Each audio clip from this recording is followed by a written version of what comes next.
Hello everyone, good morning. আজ সকাল সকাল ঘুম থেকে উঠে পড়লাম। ঘুম থেকে ওঠার পর আমি এক গ্লাস পানি খেয়ে নিলাম। এটা আমাদের স্বাস্থ্যের জন্য অনেক অনেক ভালো।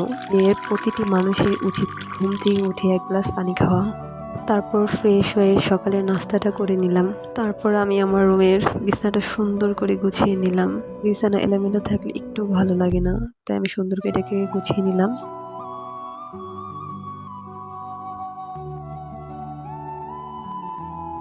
এই দুটো ছাড়া আমার একেবারেই চলে না, কারণ আমার নাক বন্ধ হয়ে থাকে, এই কারণে এন্টা জলটা আমার লাগে। আর বলিদুধ ছাড়া তো চলেই না। তারপর আমি পড়তে চলে গেলাম আর ভাবতেছিলাম যে কি বই পড়বো। তারপর রাজনৈতিক তত্ত্ব বইটা নিলাম।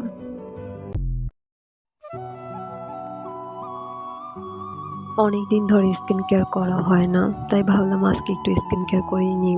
আর স্কিন কেয়ারের জন্য আমি নিয়ে নিয়েছি হলো কফি। আর কফি হলো আমাদের মুখের জন্য অনেক অনেক ভালো। তাই প্রথমে আমি একটু চিনি নিয়ে নিয়েছি, তারপরে একটু কফি নিয়ে নিলাম। সুন্দর করে এটাকে মিক্স করে নিব। তারপর আমি মুখে ফেস প্যাকটা সুন্দর করে লাগিয়ে নিলাম। এটাকে 10 মিনিটের জন্য রেখে দিব। তারপর আমি চলে গেলাম আমাদের ঘরটাকে সুন্দর করে গোছাতে। প্রতিটা মেয়ে এই কাজগুলো করে থাকে, যে তার নিজের ঘরটাকে কীভাবে সুন্দর করে সাজাবে। যাই হোক, দেখো আমার ভাই প্রতিদিন এলোমেলো করে রাখে আর আমাকেই গোছাতে হয়।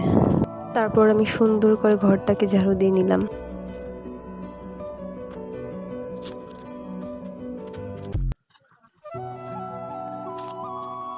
ফেসটাকে সুন্দর করে ধুয়ে আসার পর দেখো এখন মুখটা কতটা সুন্দর ও ক্লিয়ার লাগতেছে। কিছুক্ষণ পর দেখি আব্বু আর দাদা দুজনই কি পেয়ারা নিয়ে আসছে। ওই পেয়ারাগুলোকে আমি সুন্দর করে গুছিয়ে রাখতেছিলাম। ফলের মধ্যে পেয়ারাটা আমার কাছে অনেক অনেক ভালো লাগে।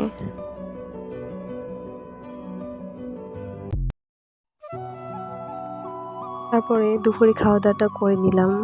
এখন একটু বিশ্রাম নিব। ভিডিওটি এ পর্যন্তই ছিল। ভিডিওটি কেমন লেগেছে অবশ্যই জানাবা।